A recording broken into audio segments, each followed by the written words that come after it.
الرجیم بسم اللہ الرحمن الرحیم لن يضروكم الا اذى وان يقاتلوكم يولوكم الادبار ثم لا ينصرون ضربت عليهم الذلة اينما ثقفوا الا بحبل من الله وحبل من الناس وباءوا بغضب من الله وضربت عليهم المسكنة ذلك بأنهم كانوا يكفرون بآيات الله ويقتلون الأنبياء بغير حق ذلك بما عصوا وكانوا يعتدون ليسوا سواء من أهل الكتاب أمة قائمة يتلون آيات الله آناء الليل وهم يسجدون يؤمنون بالله واليوم الآخر ويأمرون بالمعروف وينهون عن المنكر ويسارعون في الخيرات وأولئك من الصالحين وما يفعلوا من خير فلن يكفروه والله عليم بالمتقين صدق اللہ العظیم۔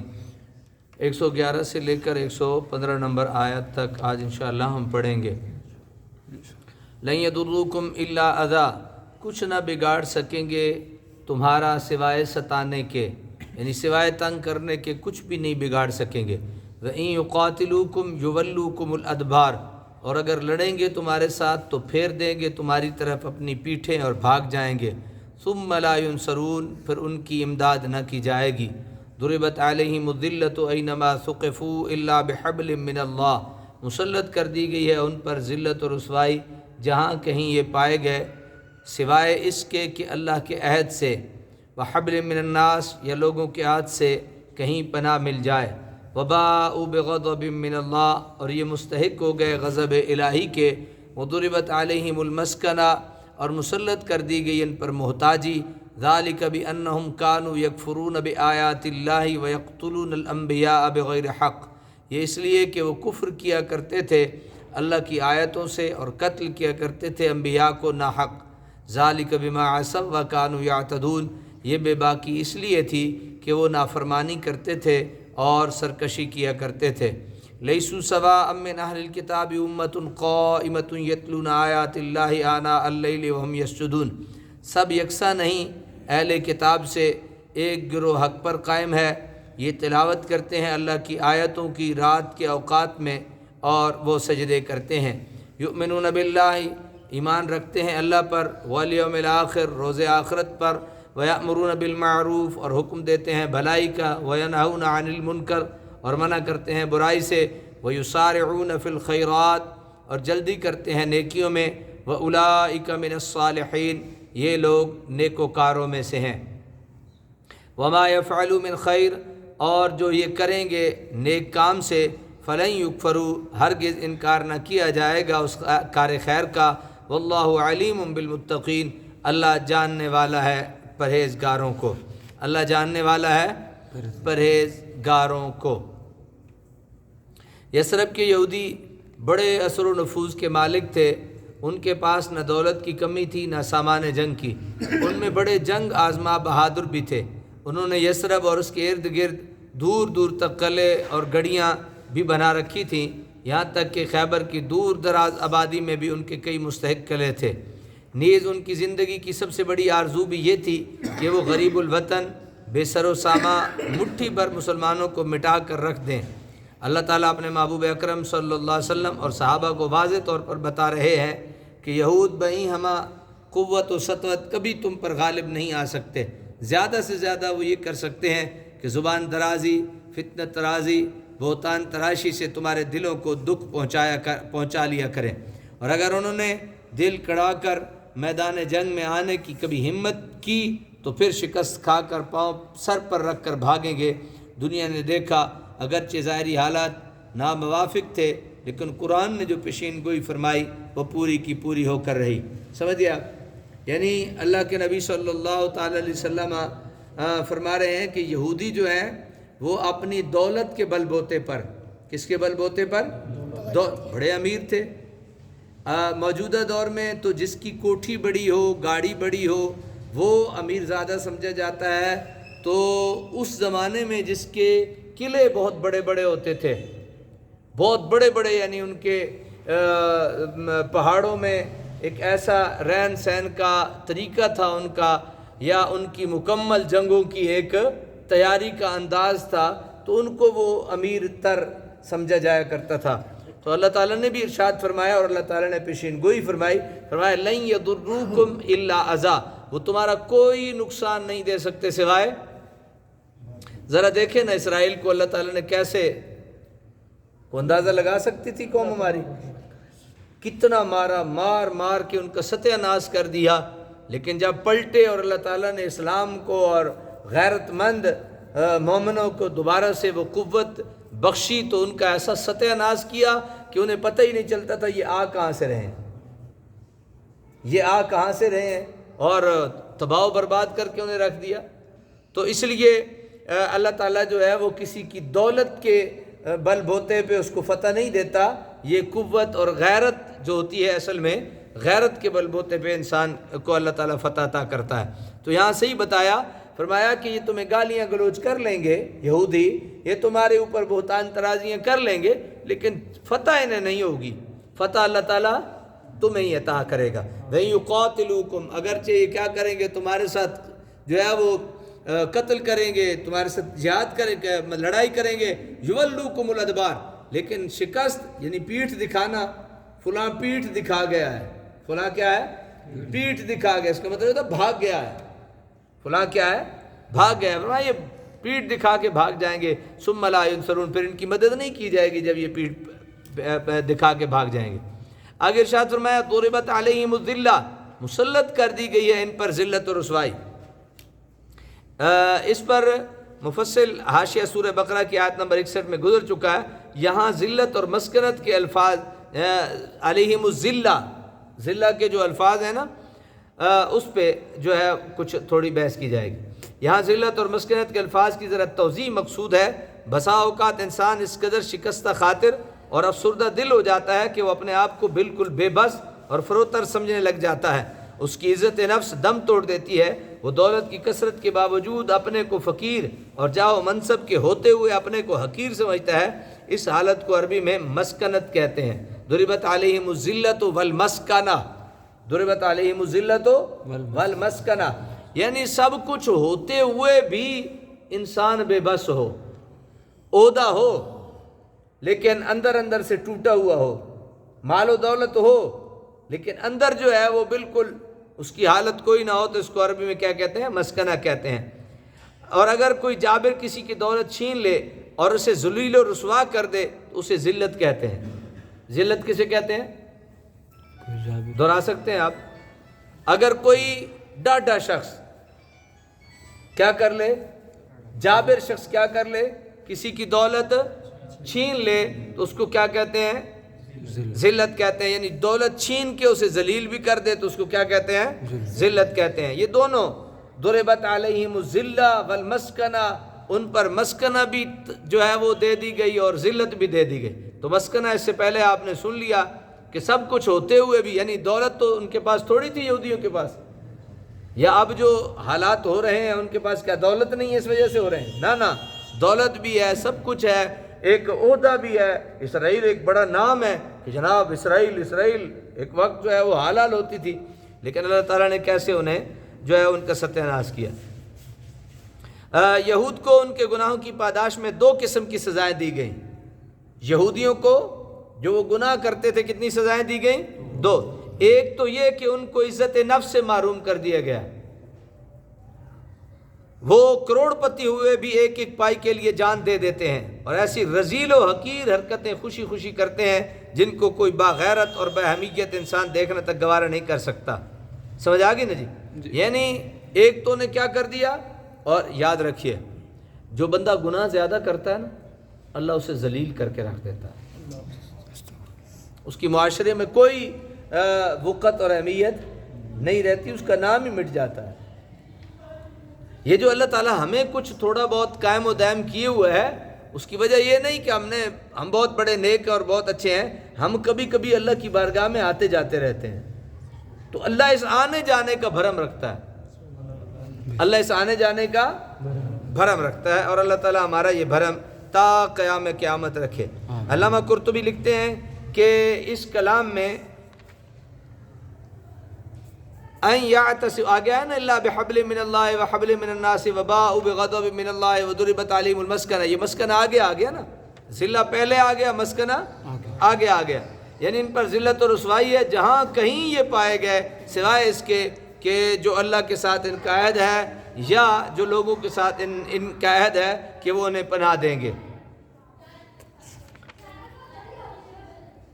اب آیت کا معنی واضح ہو گیا کہ ویسے تو ان کے مقدر کی پیشانی پر ذلت و مسکنت کی مہر لگا دی گئی ہے، ہاں دو صورتوں میں ان کو امن و سکون میسر ہو سکتا ہے۔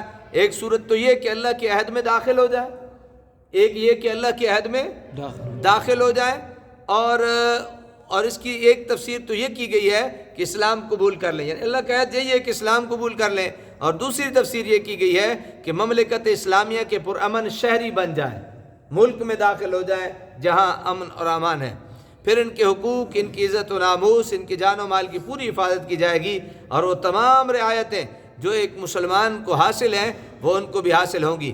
اور حبل من الناس سے یہ مراد لی گئی ہے کہ کوئی دوسری قوت ان کی پشت پناہی کرے تو اس کے سہارے انہیں طمانینت خاطر نصیب ہو سکتی ہے۔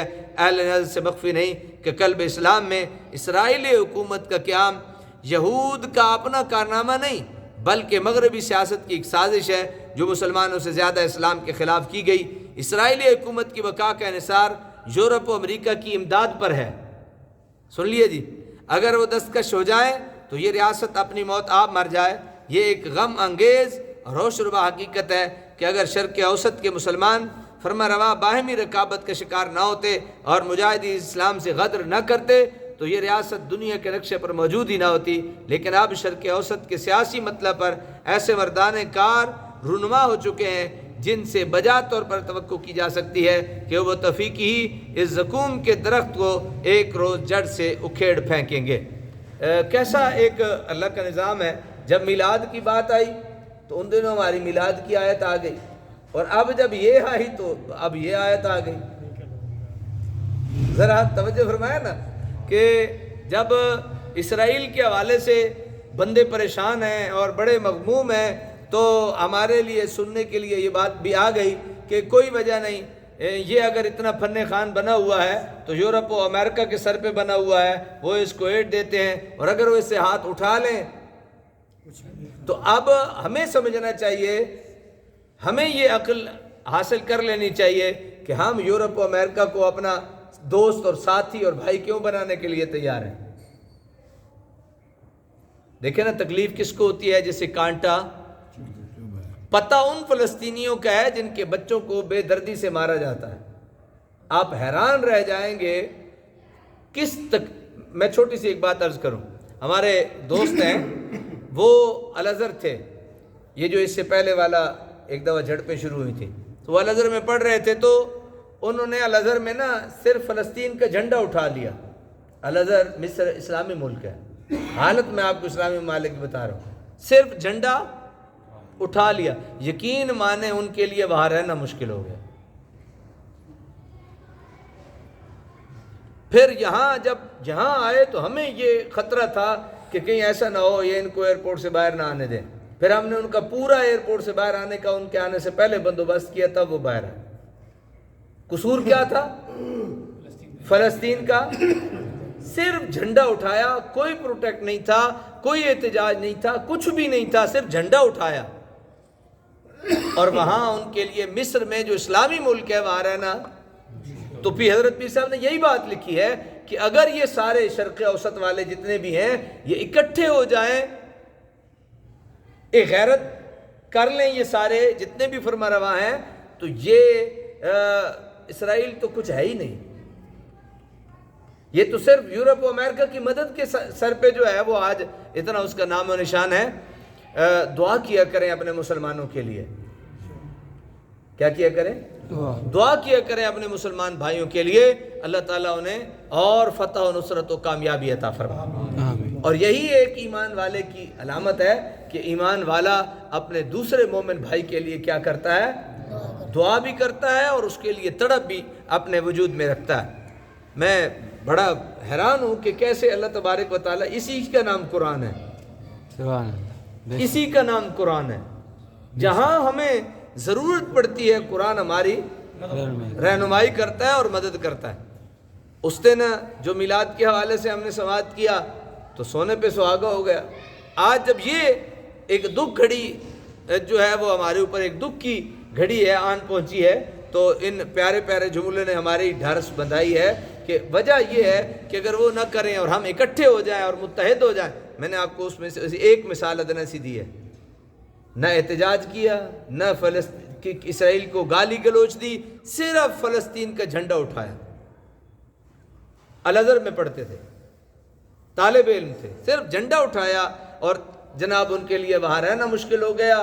اور پھر وہاں سے جناب جو ہے یہاں جب واپس آئے تو ہمیں یہاں ان کے ایئرپورٹ سے باہر آنا جو ہے وہ ہمیں ڈر لگا کہ کہیں ایسا نہ ہو یہ ان کے ساتھ کوئی کارروائی ایسی نہ کرے. تو اب خود اندازہ لگائیں، یہ بھی اسلامی ملک ہے، وہ بھی اسلامی ملک ہے. اور کوئی خبروں میں سنا ہے آپ نے کہ فلسطین کے حق میں کسی نے کوئی بیان دیا؟ یہ کافروں کا ملک ہے، کہیں نظر آیا آپ؟ تو اس لیے حضرات ہمیں آپس میں اتفاق اور اتحاد جب تک قائم نہیں کریں گے. میں اکثر آپ کی خدمت میں عرض کرتا ہوں نا، ایک بندہ آتا ہے میرے پیچھے نماز بھی پڑھتا ہے، مجھے پیچھے امام کے اللہ اکبر کی نیت بھی کرتا ہے، لیکن دل میں کیا رکھتا ہے؟ بغض رکھتا ہے. دو طریقے ہیں، اگر بغض رکھتا ہے پھر پیچھے نہ آئے، بغض رکھتا ہے پھر پیچھے نہ آئے، آتا ہے تو پھر بغض نہ رکھے. دو ہی باتیں نا، آتا ہے بغض رکھتا ہے، آئے نہیں. کیا ضرورت ہے جس کے پیچھے نماز پڑھ رہے اس کا دل میں بغض ہے، حسد ہے، منافقت ہے، جو بھی ہے. لیکن جب آتا ہے، آ ہی گیا ہے، خدا اسے لے آیا ہے، اب سارے جتنے بھی فطور ہیں وہ اپنے دل و دماغ سے نکال کے پھر پیچھے امام کے اللہ اکبر کہہ کے کھڑا ہو جائے، پھر اسے نماز کا فائدہ ہوگا، پھر اسے نماز کا فائدہ ہوگا. ورنہ آپ خود بتائیے، عقل مند ہے جو شخص منافقت دے کے کھڑا ہے پیچھے، جس مقصد کے لیے بھی کھڑا ہے، تو کیا اسے فائدہ ہوگا؟ نہیں، کبھی بھی فائدہ نہیں ہوگا. اس حقیقت کو پھر دہرایا جا رہا ہے، کس کو؟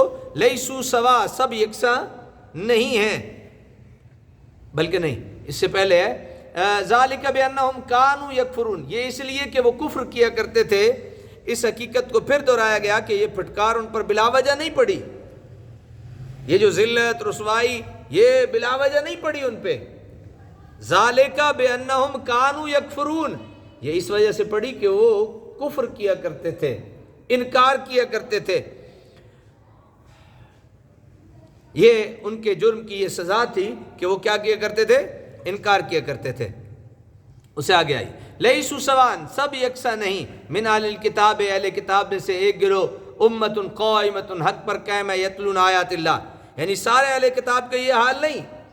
یہودی اہل کتاب ہے نا حضرات، تو اہل کتاب کا ذکر ہو رہا ہے، فرمایا سارے اہل کتاب کا یہ حال نہیں ہے، سارے اہل کتاب کا یہ حال نہیں ہے، بلکہ ان میں سے بعض بڑی خوبیوں کے مالک ہیں، لیکن ان کی تعداد بہت قلیل ہے، اور نافرمان کی کثیر تعداد زیادہ ہے. نافرمانوں کی تعداد کیا ہے؟ زیادہ ہے. اس لیے جس بندے کی سنگت کم ہو نا، اچھی سنگت، اسے پریشان نہیں ہونا چاہیے. حضرت عمر فاروق رضی اللہ تعالیٰ عنہ کے بارے میں حضرت علی کرم اللہ وجہ فرمایا، اب میرا بھائی عمر جو ہے نا اکیلا رہ جائے گا. جب رسول اللہ صلی اللہ علیہ وسلم آیا نا کہ یہ جو حق ہے یہ عمر کی زبان پہ جاری رہتا ہے، اور سوائے حق کے عمر کی زبان پہ کچھ آتا نہیں، تو آپ میں آیا ہوں میرا بھائی عمر کلے رہ جائے گا. اس کی وجہ کیا تھی؟ حق والے جو تو تھوڑے ہوتے ہیں، حق والے کیا ہوتے ہیں؟ تھوڑے ہوتے ہیں. تو یہاں بھی یہی چیز بیان کی گئی.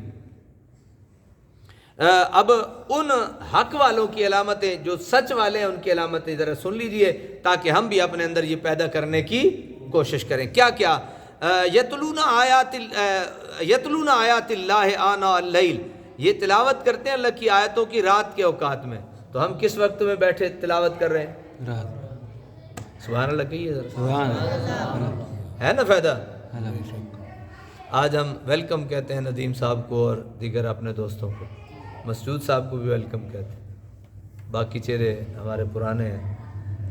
حسن صاحب تو ویسے ہی برکت کے لیے تشریف لاتے ہیں، جب موڈ ہوتا ہے آ جاتے ہیں. ورنہ ذیشان صاحب آپ کو بھی ویلکم کہتے ہیں. اور یہ ہم نے آپ ہی لوگوں کے لیے درس کا وقت تبدیل کیا ہے. پہلے یہ مغرب کے وقت ہوتا تھا، لیکن جو آپ بیٹا یہ دل لگی کے لیے کیا ہے حسن، آپ ہمارے بچے ہو، ہماری یہ خواہش ہوتی ہے کہ اس عمر میں کچھ نہ کچھ سیکھ جاؤ.